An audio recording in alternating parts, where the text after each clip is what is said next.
What if I told you that a holy place, revered by millions, could also hide secrets so dark that they could haunt your very soul? This is the story of Raunak Tripathi, a young man whose adventure to the Kumbh Mela turned into a nightmare beyond imagination. But before we dive into the chilling events that changed his life forever, the adventure begins. The year was 2012. Raunak Tripathi, a 19-year-old from a small town, had heard countless tales from his grandmother about the Kumbh Mela, a grand religious festival held every 12 years in Allahabad, now Prayagraj.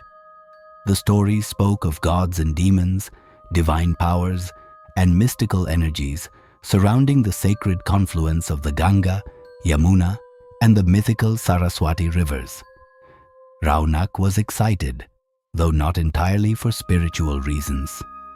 To him, this was an adventure. Along with his parents and elder brother Amit, he embarked on the journey to witness the grandeur of the Mahakumbh for the first time. As they arrived, the sight was breathtaking. Millions of devotees had gathered, their chants echoing through the air.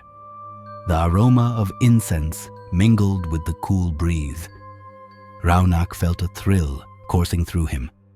But amidst the spiritual fervor, something felt different, strange, almost electric. Act 2, The First Omen. The family made their way to the Sangam, the sacred point where the three rivers meet. As they stepped into the cold, holy waters, Raunak suddenly felt a sharp warmth, a stark contrast to the icy currents around him. It was as if the water near him was boiling. He looked around, confused. Amit, does the water feel hot to you? Raunak asked his brother. Amit laughed, dismissing his concern.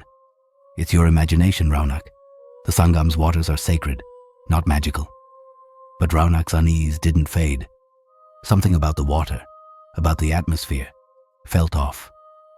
Still, he brushed it aside, determined not to let it spoil his experience.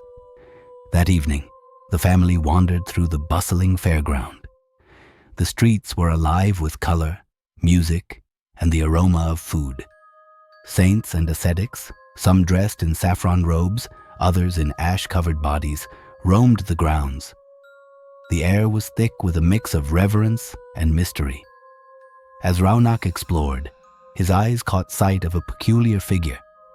A saint, or so he appeared, sat alone in a shadowy corner. His face was tilted toward the sky, his eyes milky white, and his lips moved in silent chants. Something about him was hypnotic, almost magnetic. Raunak nudged Amit. Look at that Baba. Let's see what he's up to. Amit shook his head. Don't disturb him. He's meditating. But Raunak couldn't resist. Drawn by an inexplicable force, he approached the saint, the garland. The Baba didn't react to Raunak's presence. He remained deep in meditation.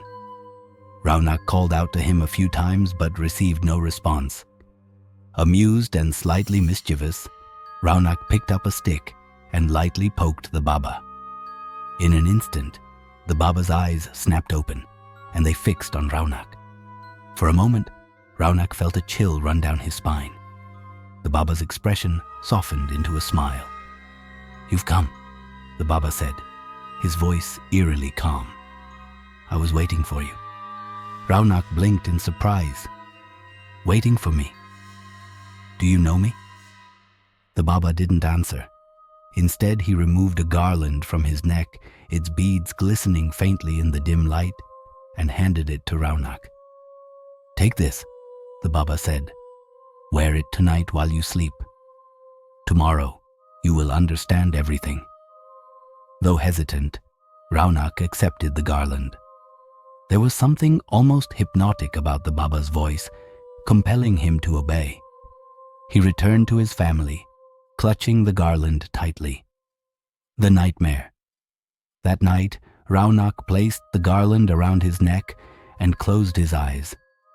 Almost immediately, his dreams took a horrifying turn. He found himself in a dark forest. The trees were massive, their branches twisted and gnarled, and flames licked at their trunks. The sky above was blood red. A deep, echoing voice began calling his name. Raunak. Raunak. The voice grew louder, closer, until a shadowy figure emerged from the flames. It was tall, cloaked in darkness, with glowing red eyes. It pointed a skeletal finger at Raunak. "You came to take me," it hissed. "Now it's time for you to come with me." Before Raunak could react, the figure lunged at him, merging into his body. He woke up screaming, drenched in sweat. The garland around his neck felt like it was burning. Panicked, he tore it off and threw it across the room. The curse unfolds. In the days that followed, Raunak's life spiraled into chaos. His father's clothing shop caught fire due to a mysterious short circuit. Amit lost his job under strange circumstances. Their mother's health deteriorated rapidly, leaving doctors baffled. One afternoon, while cleaning his wardrobe, Raunak froze. The garland he had thrown away was lying inside. When he confronted his mother, she admitted to finding it and keeping it safely, believing it to be sacred. Raunak's heart sank. He was convinced the garland was cursed. Determined to get rid of it, he threw it into the trash. But the sinister events didn't stop. That night, as Raunak sat in his room watching a show on his laptop, he felt a presence behind him. Turning around, he saw nothing. But when he turned back, his blood ran cold. In the corner of the room stood the shadowy figure from his dream, its red eyes glowing with malice. "Come back to the Sangam," it whispered.